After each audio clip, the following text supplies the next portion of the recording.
વાઘોડિયા પારુલ સેવાશ્રમ hospital ખાતે fire safety awareness ટ્રેનિંગનું આયોજન. વાઘોડિયા સ્થિત પારુલ સેવાશ્રમ હોસ્પિટલ ખાતે આજે ફાયર સેફટી અવેરનેસ ટ્રેનિંગનું સફળ આયોજન કરવામાં આવ્યું હતું. હોસ્પિટલ જેવી સંવેદનશીલ જગ્યાએ આગ જેવી આપત્તિ સમયે માનવજીવન અને સંપત્તિની સુરક્ષા અત્યંત મહત્વપૂર્ણ હોવાથી આ તાલીમ વિશેષ મહત્વ ધરાવે છે.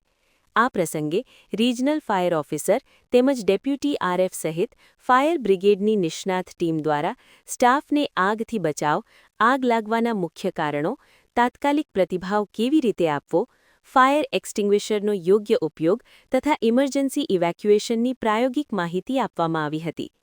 પારુલ સેવાશ્રમ હોસ્પિટલના સિક્યોરિટી સ્ટાફ સહિત તમામ વિભાગોના કર્મચારીઓએ આ તાલીમમાં ઉત્સાહપૂર્વક ભાગ લીધો હતો. ફાયર સેફટી અંગે યોગ્ય જ્ઞાન અને તૈયારી હોય તો મોટી દુર્ઘટનાને ટાળી શકાય છે અને આપત્તિ સમયે દર્દીઓ તેમજ સ્ટાફની સુરક્ષા સુનિશ્ચિત કરી શકાય છે. આજની ટ્રેનિંગ સંદર્ભે ફાયર અધિકારી દ્વારા માહિતી આપી હતી. આજે પારુલ હોસ્પિટલમાં વાઘોડિયા અમારા દ્વારા ફાયર સેફટી અવેરનેસની ટ્રેનિંગનું આયોજન કરવામાં આવેલું, જેમાં અમારા regional fire officer sir, deputy RFO sir અને ટીમ દ્વારા અહીંયા ટ્રેનિંગનું અવેરનેસનું પ્રોગ્રામ આયોજન કરવામાં આવેલું.